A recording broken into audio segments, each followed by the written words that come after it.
It's a beautiful morning. Welcome to the 14th day in the month of August 2020. It's a Friday and we say good morning to you. We're wrapping up your working week for you right here on Front Page on Stream TV. My name is Bismarck Brown. Now join me as we find out what's making headline news on the various front pages here in Ghana and also checking on stories in Africa. And we kickstart with the daily graphic of today. Banner headline: President opens 75 greenhouse farms, similar facilities up in Akomadan and Bodriase. And President Nana Addo Dankwa has inaugurated 75 greenhouses and a center for the training of young entrepreneurs at Dowenya irrigation site in the Ningo Pampram district in the Greater Accra region. The greenhouse farm, he said, was the biggest in West Africa and would produce 45 tons of vegetables valued at 11 million Ghana cedis annually. And currently, Ghana, the farm produces a little lower than that, but are sold in shops such as ShopRite, Farmers Market, Eden Tree, among other grocery shops. That's on the front page here of Daily Graphic. Also on the front page of Daily Graphic: seek permits before construction. Yana urges developers, and that comes with a photograph of Yana Abukari II, the overlord of Dagban. Business proposals flood 1D 1F Secretariat is also a caption at the top right corner of Daily Graphic of Friday. Let's move on to the Chronicle.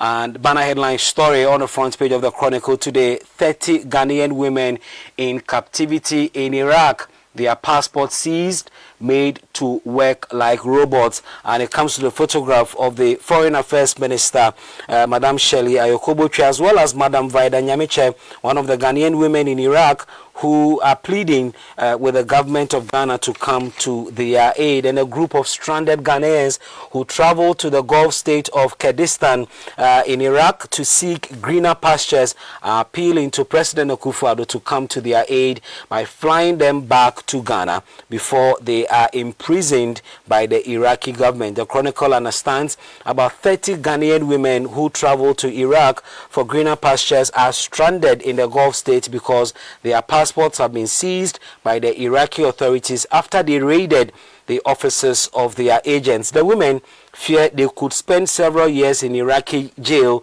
before they are deported to Ghana without their luggages. And that's on the front page here of the Chronicle. If you recall, within this week, stranded Ghanaians also in Lebanon were flown back to Ghana. Well, not too sure if government will heed to these distress calls. The Chronicle also says Akufo-Addo outdoors near 75 greenhouses and innovation center. That's captured by the paper.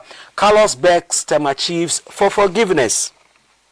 And Carlos Kingsley Ahinkra on Wednesday afternoon dashed to the Tema Traditional Council to plead for pardon after the latter had declared him persona non grata. If you recall, within this week, the Tema Traditional Council, as it were, spat fire regarding the attitude and conduct of the Tema West MP towards them, and in the company of the Deputy Transport Minister and Member of Parliament for Tema East, Titus Glover, and some regional and constituency executives of the New Patriotic Party, Mr. Hinkra, who is the MP for Tema West, begged for leniency and promised not to repeat any act of indiscipline against the council. Let me just quote exactly what he said. He actually spoke in Ghana, and I quote, "I beg you in humility, Carlos cannot forget this house. I also come from a royal home, and in every home there are elders. Therefore, I cannot disrespect or disregard you. I was so dispirited when I heard and saw publications that I have been disrespectful to the council. I have to leave all duties to come here to humbly request pardon. I am sorry for whatever miscommunication or misinformation that resulted in the council's stance. I am sorry," unquote. And that's the Tema West MP, Carlos Ahinkra, pleading with the Tema Traditional Council after they declared him persona non grata. And that's on the front page of the Chronicle. Parliament approves $86 million to purchase armored vehicles, and that will be going to the military. Let's move on to the Ghanaian Times. And the Ghanaian Times this morning says, big boost for vegetable production. Ghana gets largest greenhouse farm in West Africa. Also on the front page of the Ghanaian Times, over 50 shops owned by foreigners closed down.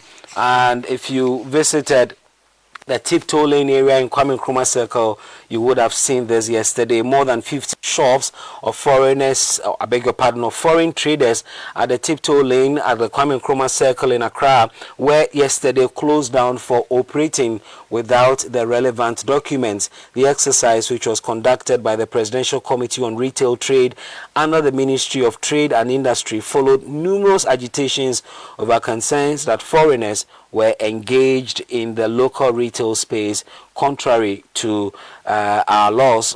And according to Prince Boachi Boatin, who is a public relations officer for the Ministry of Trade and Industry, the exercise was to enforce recommendations from the Presidential Committee probing the impasse between Ghanaian traders and their foreign counterparts. And that's on the front page of the Ghanaian Times. NDC says we don't trust EC to compile credible voters register.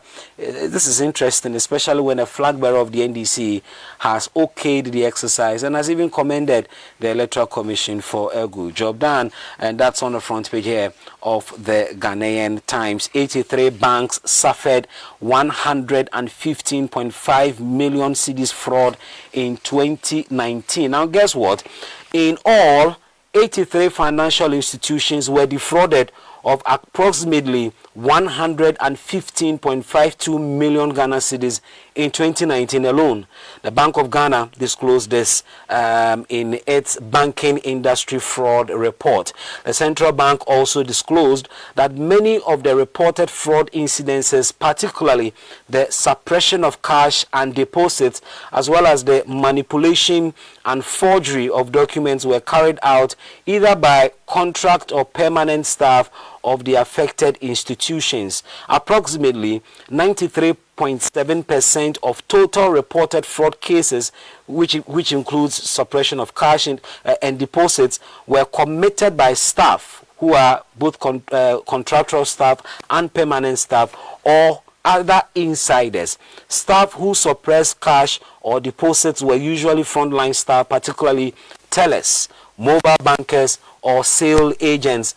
And over 80% of perpetrators for all cases reported on manipulation of accounts and negotiable instruments were staff of the financial institutions. Well, this really casts a dent on our financial sector, and it's on the front page here of the Ghanaian Times.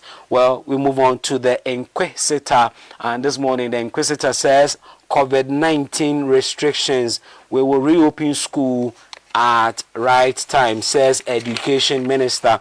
And Dr. Matthew Opoku Prempeh, the Minister of Education, says that government will not bow to pressure to reopen schools now.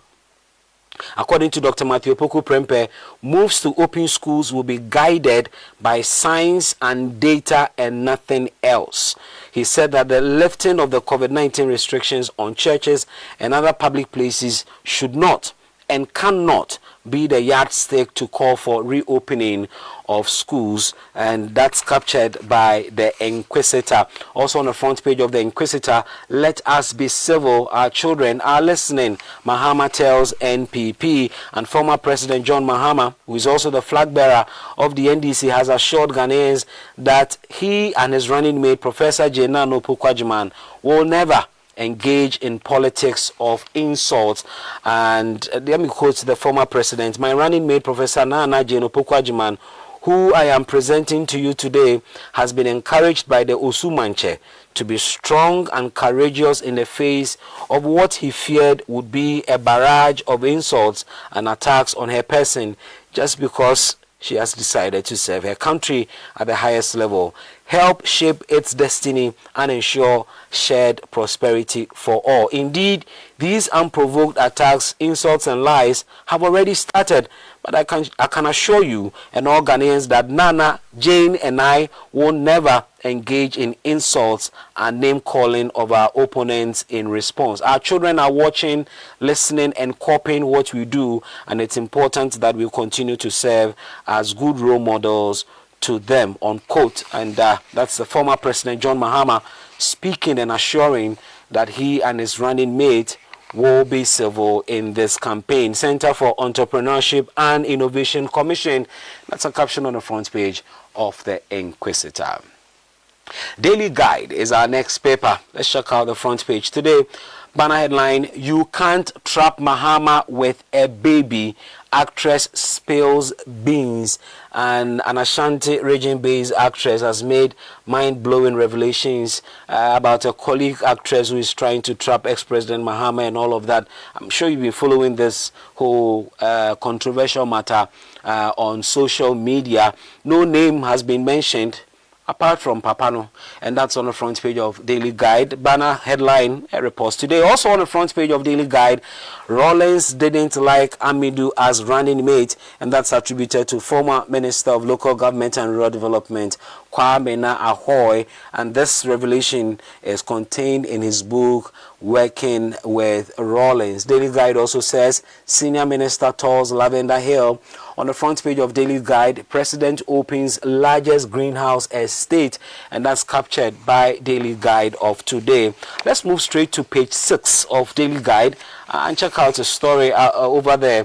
$86.1 million for armored cars, and government has entered into an agreement with Elbit Systems Land Limited of Israel for the supply of armored vehicles and ammunition to the Ghana Armed Forces to prepare for any agitations in the face of current threat of terrorism and other land border threats from neighboring countries, particularly from the Sahel region. And that's on the front page here of Daily Guide.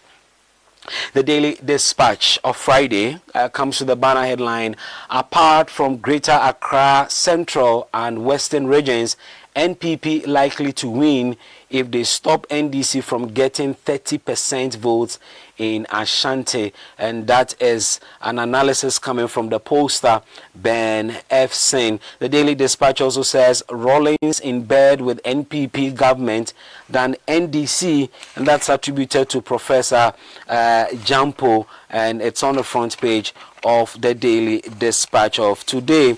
Well, a very interesting story there this morning. Well, also on the front page of the Daily Dispatch, and you find it at page 11, we will support more waste treatment plants across the country, and that's attributed to the Senior Minister Nana Yao Osafo Mafo. The Daily Statesman reports today, big push for agric modernization as President commissions West Africa's biggest greenhouses. Well, I've heard some experts question why we would be embarking on greenhouse technology for agriculture in Africa, especially in Ghana, where we are blessed with consistent weather, good land, and all of that. Probably greenhouse technology should be in desert areas, some experts have said. The Daily Statesman this morning also says NPP unveils manifesto launch committee, and on the front page of the paper, Wuku says, in this Samir Wuku, you can't trust indecisive Mahama with Ghana's destiny. It's all here on the front page of the Daily Statesman. The Informer of Friday says, Keda call back at Kwame Ahoy. You can't touch Rawlings' integrity. And the Keda call of the Great National Democratic Congress, according to the Informer, has angrily reacted to Professor Kwame Ahoy's book Working with Rawlings. In a statement co-signed and issued by the group's chairman and coordinator, Comrade Kofi Akins and Honorable Nchibu Esiakon, respectively, the NDC Cicada Call, backed at the good old professor, indicating that, quote, irrespective of the author's goals, the book will not negatively affect His Excellency Flight Lieutenant General John Rawlings' stature, integrity, and vision in the political landscape of Ghana. We solidly stand by him and the NDC. We will always protect and defend the vision, ideals, and the principles he stands for. The Informer says 2020 polls, Mills resurrects as Peace Council assures Ghanaians of peaceful elections. And the paper recounts what the former president of blessed memory, Professor Mills, stood for in this country as far as peace in election is concerned. On the front page of the Informer as well, upcoming 2020 elections are why fixes Mahama, and that's attributed to Professor Gyampo. Government Thumbs Up Jospon Group is also on the front page of the Informer. Well, Business and Financial Times is our last but not least paper for stories here in Ghana, and the BNFT says Akufo-Addo outdoors NIEB's greenhouse project. Also on the front page of the BNFT, depositors worried over 115 million cedis staff aided bank fraud, 50.5 million Ghana cedis in cyber fraud, 38.8 million cedis in fraudulent withdrawals and forgery of documents, and with 10.9 million Ghana cedis in ATM and point of service fraud. This is certainly not good for the integrity of our financial sector, and the Bank of Ghana ought to set up, the banks themselves ought to set up, as it were, to reflect some level of confidence in managing our monies. The BNFT also says government will support SSGL to replicate waste treatment plants nationwide. Let's head straight into Africa and interesting stories on the continent. Well, in Uganda, a 19-year-old young man has picked nomination papers from the Electoral Commission to vie for the presidency in the upcoming general election in that country. His name is Hilary Humphrey Kewisa, who is a former student of Mengo Senior Secondary School. He reportedly said he had always been a leader and was qualified to lead Uganda. He said he would raise funds for the 20 million Ugandan shillings nomination fees, and that's captured by today's papers as far as issues happening on the continent of Africa is concerned.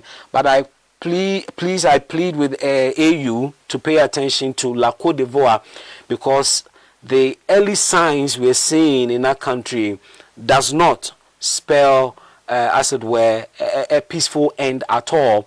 Protest hits Côte d'Ivoire over leader's third-term bid, and police in Côte d'Ivoire have fired tear gas at opposition supporters protesting against President Alassane Ouattara's decision to run for a third term in office. Demonstrators defied a ban on protest, erecting barricades and burning ties in the commercial capital Abidjan and elsewhere.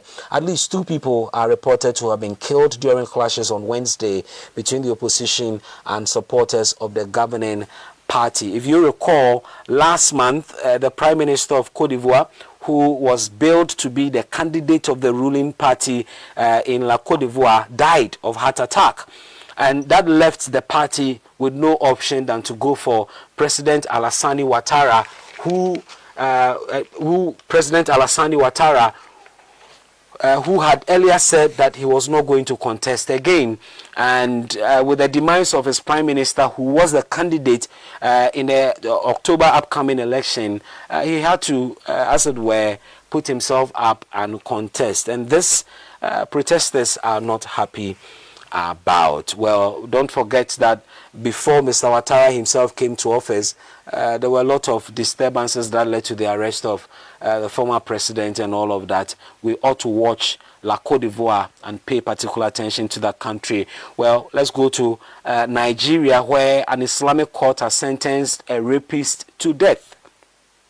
An Islamic court in the Nigerian city of Kano has sentenced an elderly man to death for raping a 12-year-old girl.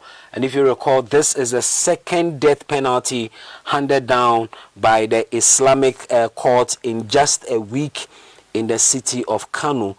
And in recent weeks, there's been increasing public outcry and street protests by activists against rape cases across Nigeria. And we would have to leave it here. And thank you so much for being part of our morning. Enjoy your weekend. Keep well. Keep your country clean. And ensure that you don't use polythene bags. Say no to poly bags and save this beautiful environment. My name is Bismarck Brown. Have a good day.